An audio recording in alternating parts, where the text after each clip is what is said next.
And today, we have a car that is very near and dear to my heart.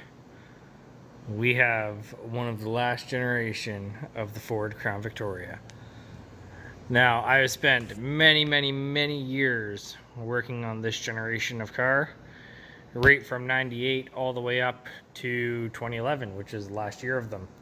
There is not much on these cars I haven't touched. There is not much on these cars that I don't really know about. There's not much on these cars that I can't really fix.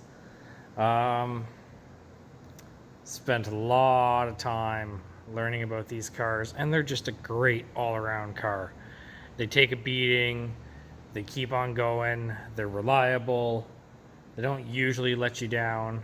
It's a very good car. Now, that being said, I've worked on these, I know these, I've gained a lot of experience with these and a lot of love for these cars. Now, I've had an idea that I've been toying with for many years. I've had a couple friends of mine that I bounce this idea off of, and some say it'll work, some say it won't work. I'm on board with the it'll work, or it should work, or I should be able to make it work. I know enough, I'm smart enough, I know it'll work. There's certain things I want to do, and I'm hoping it'll be self-sufficient, and everything that I know about in life and this and that, everybody tells you you cannot have a self-sufficient system. Like if it takes energy to make energy. You can't start something on a battery and have it charge that battery and keep working and working and working indefinitely. Eventually, it shuts down. But I have ideas, and until we do them practically and until I get proven wrong and have to troubleshoot it in real life, in my head and in theory, it should work. So, this whole thing, because I'm a mechanic and because I work in a hot shop during the summer, this all came to me because of that. So on these Ford Crown Vics, on most automotive vehicles, the AC system that is on these things is overkill for what you need. The reason it's overkill is because you're in a glass box with no insulation or very little insulation, and you're bleeding heat into the car, you're bleeding cool air out of the car, you've got crevices, you've got cracks, you've got drafts, you've got everything. And, because of that, the AC systems that they make on these cars are usually very oversized because you have to cool a passenger compartment that is constantly being warmed up or influenced by outside air or an open window or a hole in the floor or something, right? So with that being said, I figured, okay, then we should be able to make a system for the shop. Now with these Crown Vics, the entire AC system is right here. It's beautiful. The AC evaporator is right here on the outside of the car, not on the inside in the dashboard like 99% of the other cars that are out there. So everything's right here and accessible. The AC compressor is right down here. The AC lines are all right here. The AC condenser is right here. Everything is right here in this corner. It's a very small, compact system that works very efficiently. So my thoughts are to wire up this system, because I can make this system work off of the pressure sensor that's on the receiver dryer, and hook it up to the relay that cycles the compressor on and off. And as long as you feed it 12 volts and you get the compressor to turn, whether the compressor turns by the engine or whether the compressor turns by an electric motor, as long as the compressor turns and engages, the AC will work. And then you got to have airflow over your condenser fan. You got to have airflow over your evaporator fan. I know I'm throwing a bunch of information at you really quickly, but all of this is in my head. It's been in my head for a very long time. I've got some of it on paper because I had to try and get my ideas in order. So, with that being said, I will show you guys some of that, but I just have to give you some background onto why I know so much and the idea that I have. And I really think it will work. All right, so allow me to share with you the full idea that I have that will allow this to work. So, we have a serpentine belt. serpentine belt is going to have to drive the AC compressor. So, with that being said, serpentine belt's going to have to drive that. I need 12 volts to run the compressor system. I also need a fan for the condenser, and I will need a fan for the evaporator.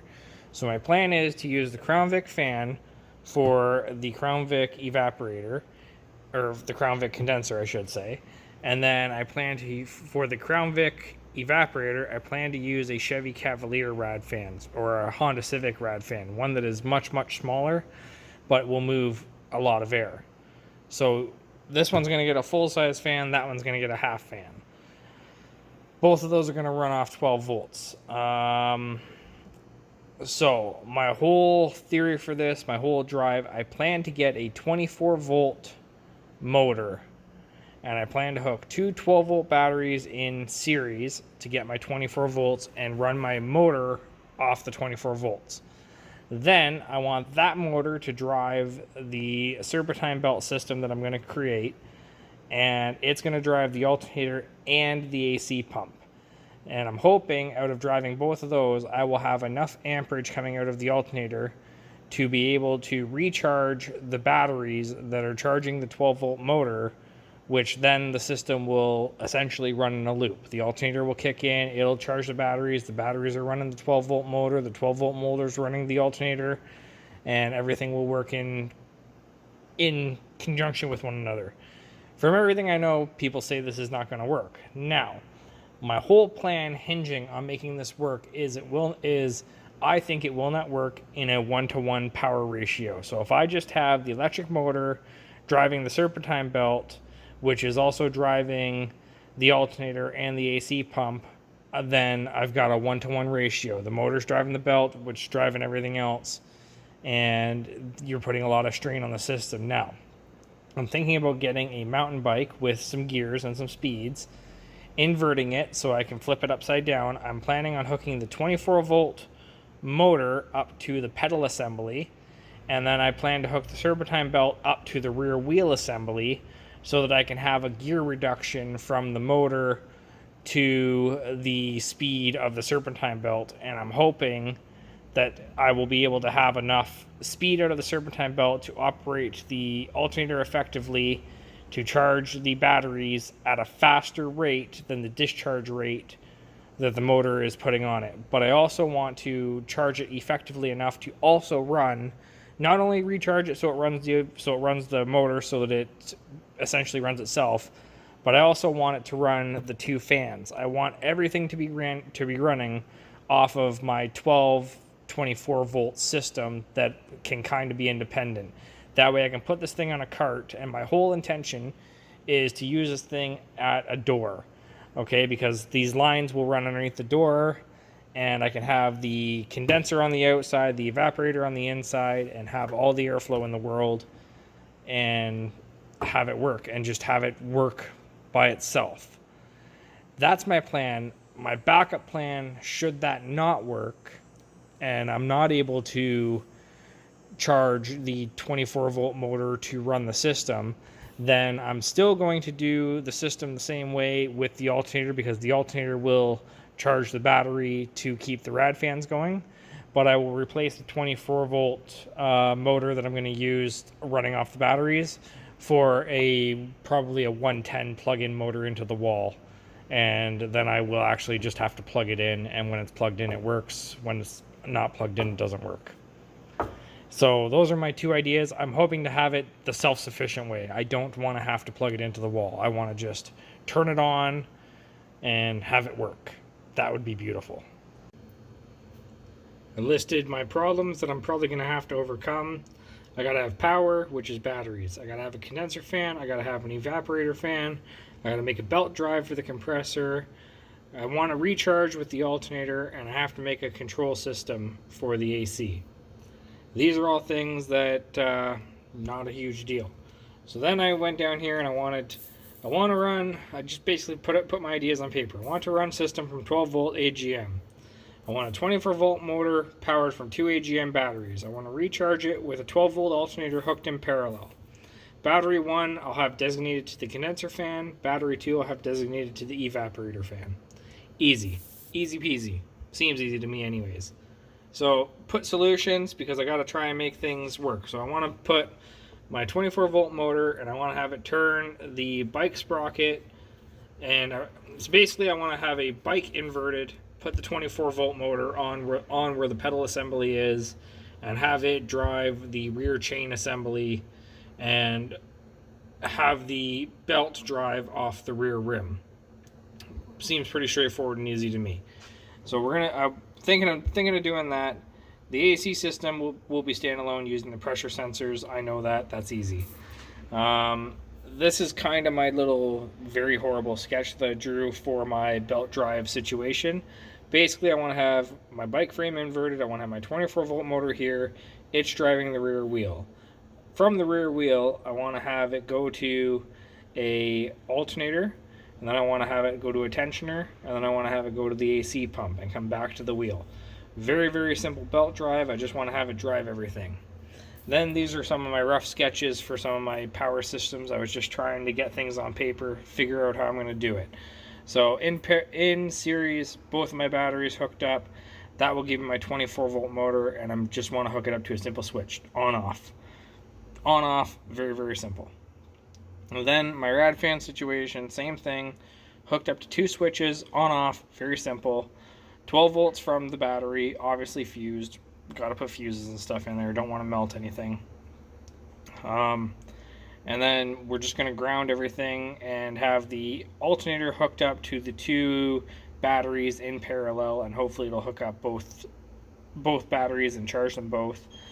And then this is just basically my switch on for my alternator charging circuit. That was my rough get my ideas on paper. And then I kind of went and I actually started figuring out my wiring diagrams and what I got to do and how I got to make this work.